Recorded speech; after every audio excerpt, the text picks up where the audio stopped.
ಮೆಲ್ಗೋ ಮುಂಡು ಗುದ್ಲಿಲ್ಲಿ ಗರಿಕೆ ಉಲ್ಕೆದ್ದಂಗೆ ಕೆತ್ತಿದ್ಯಲ್ಲೋ, ಇದೇನು ಮುಖಾನ ಗೋಮಾಳಿನ? ಓ ನಾನು ಬೆಳ್ಸ್ಕಲ್ ಮೇಲೆ ಹಾಕೊಂಡು 25 ದಫಾತಿಕ್ಕಿನ ಒಡೆಯ. ಆದ್ರೆ ಈ ನನ್ನ ಮಗನ ಕತ್ತಿ ಹರ್ತಾನೆ ಬರಾಕಿಲ್ಲ ಅಂತ ಐತೆ. ಮುಗೀತು ಮುಗೀತು ಮುಗೀತು ನನ್ ಕೆನ್ನೆಗತಿ ಮುಗೀತು. ಅಲ್ಲೋ ಊರವ್ರ ಗಡ್ಡ ಎಲ್ಲ ಕೆರೆದು ಕೆರ ಇದ್ದೋಗಿದೆ ಅದು. ಅಲ್ಲ ಈ ಬಿಲೇಡ್ ಹಾಕೊಂಡು ಮಾಡ್ತಾರಂತಲ್ಲೋ ಕತ್ತಿ ಅಂತ ತಗೋಬರ್ದೇನಿಲ್ಲ? ಇಲ್ಲೊಂಚೂರು ಕತ್ತಿ ಆಡ್ಸು. ಗಡ್ಡನೇ ಹರಿತಿಲ್ಲ, ಇದು ಬೇರೆ. ಏನ್ಲ ಅದು? ಏನಿಲ್ಲ ಬುದ್ಧಿ, ನಮ್ಮ ಊರವ್ರು ಕೊಡೋ ಕಾಸು ನಂಗೆ ಬೀಳಿಗೆ ಸಾಲಕ್ಕಿಲ್ಲ, ಇನ್ನು ಬಿಲೇಡ್ ಎಲ್ಲಿಂದ ತರ್ಲಿ?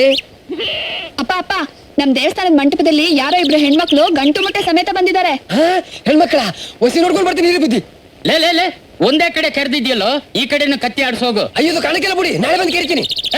ನನ್ನ ಮಗನೇ, ನೀನ್ ಬುದ್ಧಿ ತೋರಿಸ್ಬಿಟ್ಟಿಯಲ್ಲ.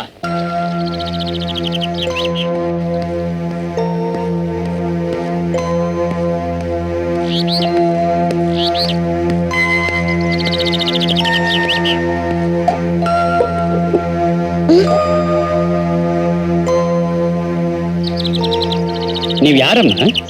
ನಾನ್ ಸೀತಾ, ಇವ್ ನನ್ ತಂಗಿ ಯಶೋದ. ಅದು ನಿಮ್ ಹೆಸರಾಯ್ತು, ನಿಮ್ಮ ಅಪ್ಪ ಅಮ್ಮನ ಹೆಸರೇನು? ನೀವ್ ಇಲ್ಲಿಗೆ ಯಾಕೆ ಬಂದ್ರಿ? ನಿಮ್ ಊರ್ ಯಾವ್ದು?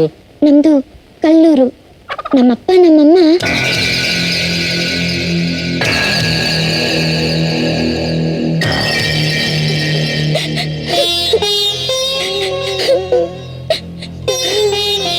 ಅಳಬೇಡಮ್ಮ, ಅಳಬೇಡ. ಎಲ್ಲ ದೇವರ ಆಟ. ಚಿಕ್ಕ ಮಕ್ಕಳಿಗೆ ಒಂದ್ ತುತ್ತು ಅನ್ನ ಹಾಕೋದಕ್ಕೂ ಯೋಗ್ಯತೆ ಇಲ್ಲದೆ ಊರು ಬಿಟ್ಟೆ ಕಳಿಸ್ಬಿಟ್ಟಿದ್ದಾರೆ. ಆ ಜನಕ್ಕೆ ಒಂದಿಷ್ಟಾದ್ರೂ ಮನುಷ್ಯತ್ವ ಬೇಡ? ಹೆದರ್ಬೇಡಮ್ಮ, ಹೆದರ್ಬೇಡ. ನಮ್ಮನೆಗೆ ಹೋಗೋಣ ಬಾ, ನಾನ್ ನಿಮ್ಮನ್ನ ಸಾಕ್ತೀನಿ. ಬೇಡಿ, ಹೆಣ್ಮಕ್ಳು ಹೆತ್ತೋರಿಗ್ ಬಾರ ಅಂತ ನಮ್ಮಪ್ಪ ನಮ್ನ ಸದಾ ಹೊಡಿತಿದ್ರು. ಹೆಣ್ಮಕ್ಳೇ ಹೆತ್ಬಿಟ್ಟೆ ಅಂತ ನಮ್ಮಪ್ಪ ನಮ್ಮಮ್ಮನ್ನ ಹೊಡೆದು ಸಾಯಿಸ್ಬಿಟ್ರು.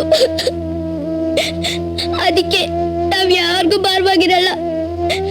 ನಾನ್ ದುಡ್ದು ನನ್ ತಂಗಿನ ಸಾಕ್ತೀನಿ, ನೀವೆಲ್ಲ ನಮ್ನ ನಿಮ್ ಮಕ್ಕಳ ತರ ನೋಡ್ಕೊಂಡ್ರೆ ಸಾಕು. ಬೇಷ್ ಮಗಳೇ, ಈ ವಯಸ್ಸಿನಾಗ ನಿನಗೆ ಇಷ್ಟೊಂದು ಸ್ವಾಭಿಮಾನ ಇದೆ. ಬೇಷ್ ಬೇಷ್. ನಿಮ್ಮಪ್ಪ ನಿನ್ನ ದ್ವೇಷ ಮಾಡಿದ್ರು, ನಿಮ್ಮ ಊರಿನ ಜನ ನಿಮ್ಮನ್ನು ಊರಿಂದ ಆಚೆ ಓಡಿಸಿದ್ರು.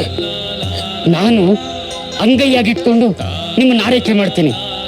ನೋಡು, ನಿಮ್ಗೆ ಯಾವಾಗ ಏನು ಬೇಕಾದರೂ ನಂತಾಕ್ ಬಂದು ಕೇಳು, ನಂತಾಕ್ ಬಂದು ಕೇಳು.